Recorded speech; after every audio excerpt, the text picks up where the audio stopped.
Hi, you guys. Today we are going to be talking about childhood emotional neglect, the type of trauma that's not normally talked about as trauma, and what the top signs of childhood emotional neglect, or CEN, are.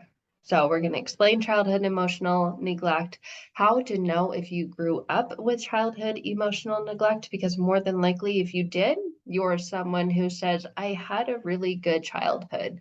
I had really good parents. But now I have these signs, symptoms, and experiences, and I don't understand why, what's going on, or what to even do about it. So we're going to get into all of that in today's video. We're going to talk about what the signs of childhood emotional neglect are, what CEN looks like in adults, because if you're watching this video, you're more than likely no longer a child. So most importantly, at the very end, we're going to dive into what to do to heal from it. Because as we're going through this video, we're just going to be talking about things that you're already experiencing and more than likely boxes that you're already checked. So the most important thing is to understand what the next step is to take, what to do to transform and heal from the signs and symptoms of childhood emotional neglect. So let's get into it. We're going to talk about the top signs and symptoms of CEN. So one of the most prevalent signs is your emotions and your difficulty regulating, understanding, or feeling your emotions. Emotions are there to navigate and guide us through life, to let us know about our experiences with a certain person or event or situations. We have emotions and involvement with that. If someone's not a good person, we have an emotion or reaction with that person. So they're there to navigate and guide us through life, to direct us through life. But people who experience CEN or childhood emotional neglect have a very difficult and sometimes an impossible time regulating their emotions. Their emotions seem to be all over the place. And because of their experience, because of the CEN, they often will erupt and explode their emotions onto people at the most inappropriate times or in the most inappropriate ways. Or they will completely stuff and bottle up those emotions. That's what I call the stuffer or bottler. I have a free masterclass that I invite you to if you want to learn more about these archetypes that I'm going to be talking about as a result of CEN or narcissistic abuse in the description below this video. So people who experience CEN, they often stuff and bottle up their feelings, which I call the stuffer or bottler, or they completely erupt and explode their emotions and feelings, like they get splattered all over the wall. And words are things that you can't take back. It's like once they come out, you go, no, but they erupt and explode because of their difficulty regulating their own emotions. And this is due to the fact that they believe they don't have the right to feel that emotion. And if you believe you don't have the right to feel it, you want to get rid of it as quickly as possible or put it away. So you'll stuff it, bottle it up, get it away from you, or it'll explode and go out there instead of in here. So when you have these types of emotions that you don't want to have or you don't understand why you have, you end up doing one of those things, exploding them, projecting them, or stuffing them down, and then they become like a volcano that eventually does erupt. And when that occurs, you don't even realize where that came from, what happened to have you do that, because you know it's out of line and out of sync with the situation that caused the eruption of those emotions. So people who experience childhood emotional neglect or CEN have a very, very difficult time, particularly with big, strong feelings and strong emotions. We're going to get into that even further, but they feel consumed by them and want to get rid of that feeling as quickly as possible. So they'll either stuff or they'll explode. The next sign and symptom of childhood emotional neglect or CEN is your sensitivity to rejection. People who've gone through childhood emotional neglect, experienced it, and are now showing the signs and symptoms of it are almost hypersensitive to criticism and rejection because in their upbringing, in their childhood, They had many experiences of feeling continuously and constantly rejected. Everything they did, they felt rejected in. And this can be small things like not getting picked for the sports team or getting a B on a spelling test or paper when you really, really had your heart set on getting an A and you studied and you worked for it because you wanted your parents' approval. And now you've got rejection by the teacher, rejection from yourself, thinking I didn't do a good enough job, and then perhaps rejection when you go home and show that paper to your parent who also had the expectation of you getting an A. So this can be a result of these little T traumas that I've talked about before. It's not necessarily big things that happen that make you sensitive to criticism or rejection. But these things, especially when they happen in childhood, and they're normal events in childhood, leave invisible scars and leave an impact and almost a lifetime legacy until you do something to transform and reprogram the inner unconscious beliefs that you have about yourself because of those past experiences of rejection. So, getting into this even further, if you are hypersensitive to criticism and rejection now, it's not because you didn't have the things that you needed when you were a child, say a nice home, clothes on your back, food on your table, parents who worked, parents who loved you. This is often from well-meaning parents. This childhood emotional neglect can be a result of well-meaning parents, busy parents, parents who were working multiple jobs, parents who traveled a lot for their job and just didn't have time. If you were one of multiple children in your family, you had the things that you needed in your childhood, but there was a disconnection, there was a void, and there was a lack of the emotional support and connection that you needed. And when there's a lack, when there's a rejection or absence of that, this leads to the absence, lack, and rejection of one's self. So a child will turn all of this inward and onto themselves. They won't blame their parents, they'll blame themselves and think there must be something wrong with me because of this feeling. So that leads to the absence, lack, and rejection of oneself. That doesn't just magically go away in adulthood or when you become of age, right? 18 or 21. But when you grew up and your parents were busy and you heard them say things like parents or teachers, whatever it was, coaches, friends, whoever, when you were constantly hearing, what's the big deal? Who cares? I don't understand why that matters. What are you so upset over? Get over it. Really? You're still hung up on that, and you're hearing phrases like that when it has to do with the expression of your emotions. That feels like a rejection of the emotion from that person, and therefore a rejection of you because you are the one who has and was trying to express your feelings towards that emotion about that event or experience as a child. So that becomes absorbed as rejection, and that sense and experience of rejection becomes embedded and programmed within your unconscious mind. And from that point forward, it impacts everything significantly. Even if you're an adult now and you are telling yourself, and logically, you know that you're past that and it is logically in the past, emotionally, it may still be impacting your present. And it more than likely is if you're hypersensitive to criticism and rejection. Because even though you told yourself, oh, I got over that. And logically, I'm not a kid anymore. Yeah, I remember that, but that happened when I was in second grade. I haven't been in second grade for, gosh, decades now. But that sensitivity to rejection and criticism that you have now is a result of the unconscious programming that occurred because of that event or a number or series of events that left you feeling rejected and had you rejecting your own emotions. Because when someone else rejected your emotions, you learned to reject them yourself. The next sign and symptom of CEN or childhood emotional neglect is quickly and easily getting flustered, getting discouraged, getting overwhelmed. And this can be with anything. Again, this is a range. There's not this or that. It can be a multitude of things that leave you feeling easily discouraged, overwhelmed, and very, very quick to give up. Let's say that you have always wanted to do something and you set out to do it, you begin to do it, and there's a little hiccup, even a little hiccup, a tiny little thing, you may find that you easily just throw your hands up. That's it. I'm done. I knew I wasn't meant to do this. I'm not doing this. I knew this was a stupid idea. I knew this was a bad idea. They were right. And they, being anyone who told you, maybe you shouldn't do that. You should do this instead. So you find that you very easily and quickly get overwhelmed, flustered, and discouraged. And this is because internally, unconsciously, you're struggling to accept. You're struggling to accept that life comes with struggle.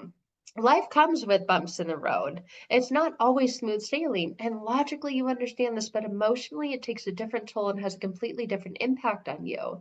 And you struggle to accept and identify with or understand any of your feelings or emotions when they start to feel hard, or that you have to go through hard to get this certain outcome. You think, no, I'm not doing this anymore, because you had to do that for so long as a child. And now when you hit that same bump in the road, your hands throw up and you just say, I'm not doing this. I've had enough of that in the past. I'm not doing this anymore. And again, this doesn't happen consciously, but unconsciously and internally, that's what's occurring. That's what's going on. So it leaves you rejecting again your emotions, not accepting any of them, because you've become so programmed and so used to habitually stuffing and ignoring those emotions, all because your experience in childhood never led you to being taught or modeled or displayed or shown how to appropriately navigate through those difficult and rough emotions that we all have.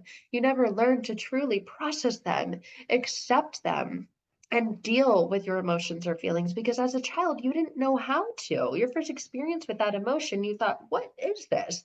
And someone was there rejecting your emotions. Therefore you learned to do that same thing. You were modeled rejection of emotions because you went to this adult or caregiver with this problem, with these feelings and emotions around it, and they didn't have time for you. They thought, come on, seriously, no, get out of here. I don't have time for that. I can't deal with this right now. Just go talk to someone else about it. All of those are experiences of rejection. So you learn and were unconsciously programmed to do that same thing. So now, any experience that presents difficulty, you quickly and almost automatically and immediately now become overwhelmed by whatever that emotion is, because that emotion is so uncomfortable, because it's so unknown, because it feels so overwhelming. It feels like I just can't. I can't deal with this. I can't do this. So let me get it out of here. And again, in the form of projection, stuffing, bottling. And this is actually what leads to what I call the P me, which is the perfectionist me or the procrastinator you. You will become focused, hyper focused almost on getting it perfect and getting it right, so that you can receive that experience of acceptance instead of rejection, because rejection never ever feels good. It didn't feel good in childhood and it doesn't feel good now. The next sign of childhood emotional neglect, or CEN, and this is one that almost all of my clients experience, and they don't want to, but they experience this. And one of the reasons why they come to me specifically to do one-to-one work, it is addressed in the Transforming Past Pain to Present Power program as well. But this is a feeling of feeling numb or empty. A lot of people associate this with disassociation, because when they disconnect or disassociate from that event, it's like they are just there, they're just existing, maybe floating above that situation, seeing themselves dealing with it, but they're not a part of it. And the feeling in their body at that time is just complete emptiness, a complete void, or a complete numbness. So that's another sign of childhood emotional neglect, or CEN, is feeling numb and empty. And this is all to do because your parents, your caregivers, they were there, but they weren't there. They were physically there, physically present, taking care of you, going through the motions of being a parent, but they weren't there emotionally for you. So they weren't truly engaged. They weren't really tuned in. They didn't really show that they care. Perhaps they did, but you didn't feel that they cared. So they weren't present with you. And this impacted the way of being that their way of being had on you. You learned to be there but not be there for yourself. You learned to not be tuned into yourself. Again, all of that that was modeled for you became a part of you and how you are with yourself now. So because your parents didn't check in with you emotionally, weren't tuned into you, they lacked emotional intelligence, they were emotionally unavailable, and they displayed signs of emotional immaturity. Maybe they just didn't get it. They didn't know how because their parents treated them worse, and they truly feel and believe and know that they are doing a better job with you than their parents did with them. But that doesn't mean that your perception was, wow, my parents are so tuned into me. They emotionally support me and encourage me. It can just mean that they were there, but not there. So again, with this, you're lacking emotional intelligence with yourself because your parents and caregivers lacked it with themselves, and that was projected onto you. So parents who didn't have time to truly be with you, like really be with you, who didn't check in with you, who didn't encourage you, who didn't empathize with you, who didn't model for you what emotional maturity and checking in with oneself really is. They told you things like shake it off, or perhaps when you fell down and got hurt, you were expressing the emotion of sadness or anger towards, the bike or the brother, whoever it was that hurt you. Their response to you was, come on, big boys don't cry, get up. Or, come on, big girls don't cry. And perhaps you were the big sister and there was little brother watching. So, whatever it was, this can be simple phrases that you were consistently told. And it made it about them. They didn't want to deal with your crying, they didn't want to deal with you fighting with your siblings. So, they told you to shake it off, knock it off, stop, go to your room, and you were punished for the expression of your emotions and feelings. When you were in pain, they put you in more pain because then you were left and isolated alone to try and figure out or deal with it. And you rejected that isolation and loneliness because naturally we do, because we're designed and hardwired to find connection and avoid rejection. So, in that, you had to find connection with other things. So, you found connection with that rejection. So, with that said, you're realizing, wow, they really did make it all about them, but it didn't seem like they did. But now I'm seeing how it was. They didn't have time to deal with me, want to deal with me, or said that I was too much to deal with. So you grew up believing those things about yourself. And then here we are today, making it about you. And you believe that you don't deserve to have this expression of any emotions, which leaves you completely numb to all of them. Because now, when you have an emotion and you even consider expressing it, your body doesn't know what to do with it. So it reacts instead of responds, and it reacts by going numb or shutting down completely. You feel this void, perhaps in your stomach, in your throat, in your chest. It presents physically because your body emotionally doesn't know how to identify with these things that you feel, which leads you to believing that you don't deserve to feel anything. Well, you actually do. We are feeling beings. We're emotional beings and creatures. We are spirits inside of a physical body, and our spirits express and connect through emotions and through feelings. So when you've learned to shut them off or reject them, it impacts you in every way. So if this is habitually something that you habitually feel numb or checked out or void, disassociated, disconnected, it's most likely linked to childhood emotional neglect. So much so that it feels like there's no feeling. There's so many feelings that it feels like there's no feelings. It's kind of like when your arm falls asleep because there's so much pressure on your arm, say from something being on it, that so much of it causes none of it. You have so much feeling in your arm, so much pressure that it cuts off connection to any feeling. So your arm becomes numb. You can't feel it at that point. It's very, very similar. So what was once pressure and pain becomes numbness. Another sign of childhood emotional neglect is your struggle, your personal struggle with self care, with self compassion, not with care and compassion for other people. That actually comes very easily to you. But your struggle with self care and self compassion, with the showing the same thing to yourself that you have such an easy time showing to others. So you have a very difficult time nurturing yourself, sitting with, being with, consoling the emotions that you do experience. Because if you've never received it, you don't know how to give it. So herein lies this internal conflict. You feel it, but you don't know what you feel, or you don't know how you're feeling it. So you feel the compassion and you feel the badness, the rejection, and you don't know how to express it. So you just feel stuck with it internally and you don't know what it is. So that develops this inability to give compassion to that which is because you never received it.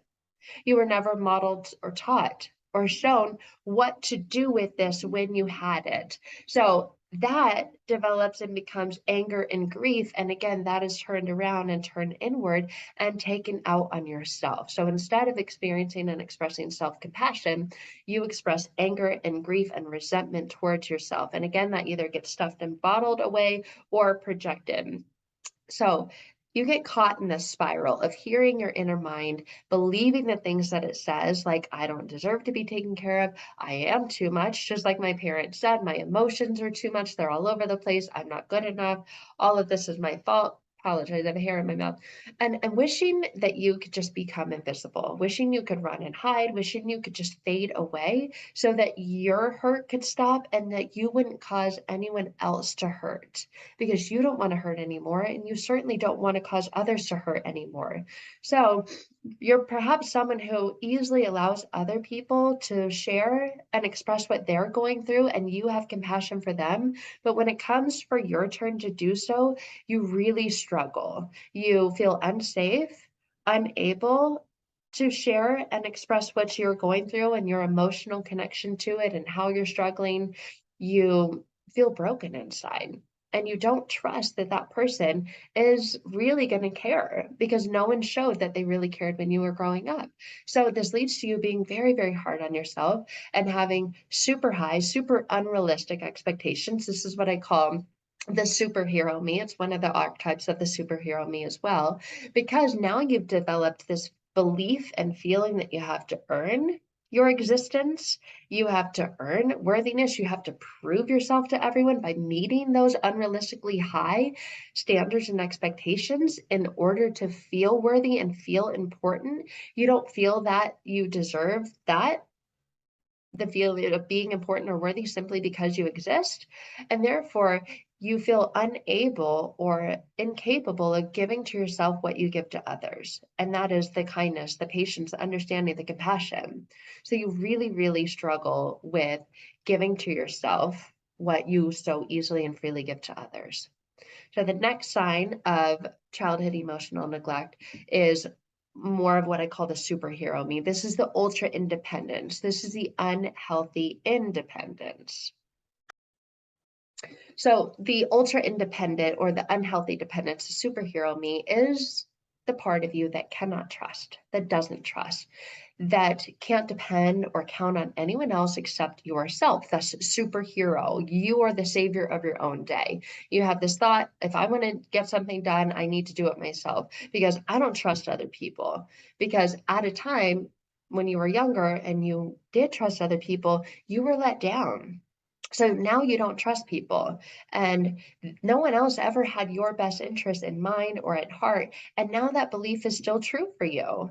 If no one did then, no one will now. So you feel like you have to do everything on your own because you don't trust anyone else to help you, or you don't trust yourself to let them in because they are going to let you down just like they did in the past, because back then they didn't show up when you needed them most. What's the difference now? Why would they now? So for example, this can be something easy, like your parents not showing up to pick you up from soccer practice consistently and constantly having to hitch a ride with your best friend's mom. So again, this is not always a result of those big T traumas. Remember, this childhood emotional neglect is a result of the neglect, the results of the absence of the connection to your emotions. So now, as an adult, you don't dare count on anyone or ask for help or assistance getting things done. You have a really, really difficult time asking for help and allowing people to help you. Even if they're offering help, you reject it. And you maybe even take offense to the fact that they asked if they could help you or suggested that you might need some help with this and deny that you do. Because as a child, let's say you played band and all you wanted was for your parents to just come to your band concert, but you know that they thought band was stupid because they were a sports advocate, but you loved it and they told you, yeah, I'll come to your show, whatever, what time is it? And then they didn't come to your show. They failed to come to your show because they got caught up at work, and perhaps you were noticeably upset and they didn't notice that you were upset. So you're walking into the kitchen to get something later, and they're like, "What's wrong with you?" And your response was, "Nothing." And it's as if they didn't notice that you were upset or understand why you were upset. And they chalked it up to you just being a hormonal teenager. My gosh, what is up with you and your attitude? And you feel alone in that. And now you don't dare ask for others to care or be interested in what you're interested in. And you feel completely isolated and alone. And now the only person you trust is yourself, and you push other people aside or away unintentionally and unconsciously, of course, because you truly are deeply wired and programmed to be able to trust people, to let them in, to be close to them, to have that connection with them that you desire. But you had such experiences of emotional rejection and disconnection through the neglect when you were a child that now it's impacting you as an adult. So this leads to extremely unbalanced relationships, relationships where you're the giver, but you never receive. And perhaps when people do offer to give, you reject that. And you think, no, no, no, no, no, I've got it. I don't need any help. I mean, thank you, though. Really, thank you. I've got it, though. Even though you desperately need and want that help.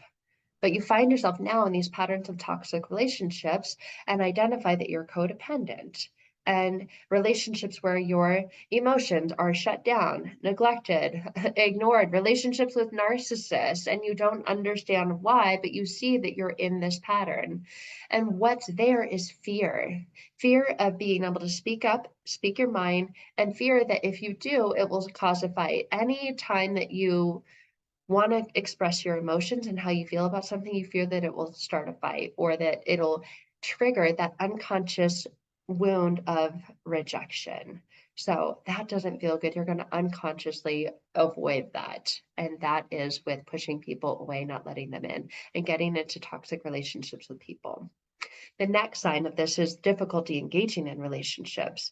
So you isolate yourself, you struggle to connect, and you don't let people in because in the past, when you did, you got hurt, and that feeling of hurt was so painful, you never want to feel it again. And therefore, it feels like no one really knows you.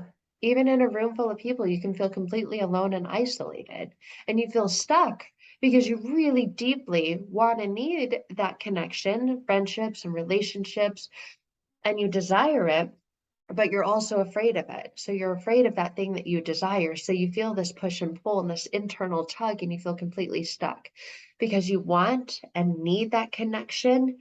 But that very connection that you want and need also feels dangerous and it feels unsafe.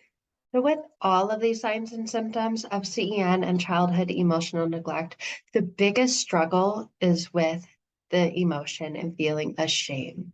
And shame in every way is a part of every sign and symptom of childhood emotional neglect. In fact, it's the biggest sign.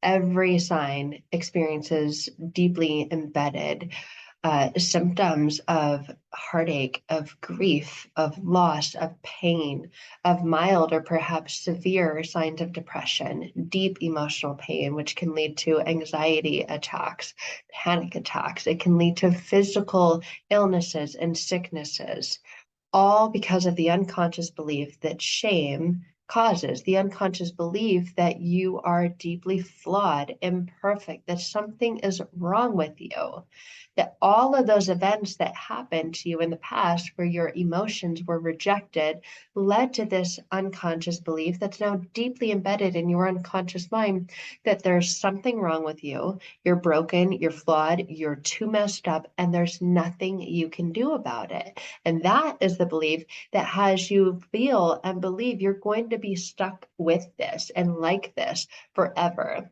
And of course, you don't want to be, but you're believing that perhaps you're going to be because you're seeing it impact all of your relationships, all of your friendships, all of your choices or inability to make choices. And it's leading to significantly low self-confidence, if any confidence at all, leading to extremely low levels of self-worth, of self-belief, of self-trust, of self-esteem. And this is directly connected with the belief that you want and desire more happiness, contentment, to be normal, inner peace, but that's not valid, or that's not important, or that's too much to ask for. Because growing up, nothing was important. None of your emotions were deemed important, were deemed valid, were given time, attention, affection, connection by your caregivers, by your parents, by your support system, them. So growing up, because it was never displayed or shown, you now believe as an adult it's not okay to display or show that. And again, stuff that away or project it outward. And all of this impacts every part of your life. It's not a la carte. You can't just say, oh, this only impacts my intimate relationships, my relationship with my partner. It impacts every relationship, interaction, experience, and engagement that you have. And I've seen this to be true in my clients, even my clients who weren't raised by their parents, but were raised by great grandparents. Whatever the situation was, they had incredible grandparents, but that still felt like a form of rejection and neglect. It wasn't that the grandparents neglected to provide for them emotional support and stability, but because it didn't come from their parents, that is a feeling of rejection. This is often seen in a lot of children who are adopted as well, because as a child, it's really, really important for this emotional connection, maturity, modeling, stability to come directly from their parents. So even if you were raised by someone other than your parents, or they were your main source of emotional support, you can still experience childhood emotional neglect simply because this didn't come directly from your parents. So this all impacts the way that we regulate our emotions, understand our emotions, process our emotions. And this happens when our emotional needs are shut down. When we experience that shame and we experience that grief, that anger, or perhaps don't experience it because we're completely numb to it, but we are experiencing it, our emotional needs get shut down. It's like the door gets shut and locked, bolted, and you don't have the key to get in there and access it because you learn to dismiss them because they were dismissed. You learn to ignore them because they were completely ignored when you were growing up. So emotional neglect, specifically in childhood and CEN, has a detrimental impact on you and your quality of life as an adult. So what do you do with all of this information? Because more than likely, if you've made it to this point in the video, you've nodded your head and you've checked all the boxes. I've seen comments like that in other videos that I've done about this is, yep, check all the boxes. What do I do now? Because I know the symptoms, I know the signs, I experience them daily. What do I do with them? Because I'm tired of nodding my head and agreeing with videos like this because I'm looking for something that works so I can say that used to be me, that's no longer me. And you're looking for something that actually helps and doesn't take a long time to work because you've been in this space for a long time of all of these signs and symptoms because of that long time, a lifetime of rejecting your own emotions. So you're ready to get to that state and to that space very, very quickly where you can feel, you can regulate, you can safely and in a healthy way express your emotions and heal from the very core and the very root of what caused you to do and have all of these signs and symptoms of childhood emotional neglect and CEN in the first place. So if you've got all of these signs and symptoms of childhood emotional neglect or CEN, that is an indication that there's a deeper issue. And by deeper, I don't mean surface level. I mean an unconscious programming around the beliefs that you have about yourself that you can't get to yourself, because if you could, you would, and you wouldn't need to watch videos like this to try and figure out how to do just that. So if you're ready for that, I would love to invite you to use the links in the description below this video and either decide if you're looking to work one-to-one with someone using transformational healing quickly, getting to the very core and root of all of this, utilizing the power of your unconscious mind, connecting to the deeply embedded unconscious beliefs that you have about yourself, having experienced childhood emotional neglect so that you can transform every area of your life, your mental, emotional, your spiritual, your physical health, and even your financial health, because they're all connected, they're all related. Or I invite you to see if our Transforming Past Pain Present to Present Power program is right for you, is a good fit for you. I have a free masterclass on it so you can learn about what to expect. You can learn about those different archetypes that I was referring to earlier, the F me, which is the fake and fraud me, who now pretends that none of these emotions bother you, and you just slap a smile on your face and go through life like everything's a-okay. That's the part of you that rejects that help, even though you need it, and you're faking that everything's fine and you don't need any help. Or the P me, the perfectionist procrastinator me, the superhero me, who's that ultra independent person, the gaslighter you, the person who's stuck in your mind and can't make a decision either way because you're flip-flopping. Well, what about this? Well, what did they really mean by that? And you're just constantly stuck in that spiral of shame and guilt and I don't know what I feel and numbness. And there is one more. So the gaslighter, the stuffer bottler, that one, that archetype we talked about earlier, the you who just constantly stuffs and bottles your feelings and your emotions and doesn't like that. So maybe turns to food or alcohol or a use of other methods to stuff and numb. I call it numb and run. If you're the stuffer and bottler, you're numbing your emotions, you're running away from your emotions, you're trying to reject them because even thinking about expressing them causes pain in every way. So if you're interested in learning more about those archetypes, I invite you to my free masterclass. A link to that is in the description below this video as well. Until then, I hope you found this video helpful and useful, but I hope that you take that next step to dive in even further, to heal from the unconscious beliefs that you have about yourself as a result of experiencing childhood emotional neglect. So I look forward to either connecting with you one-to-one or seeing you inside our program. All right, guys, that is it for today. Bye for now.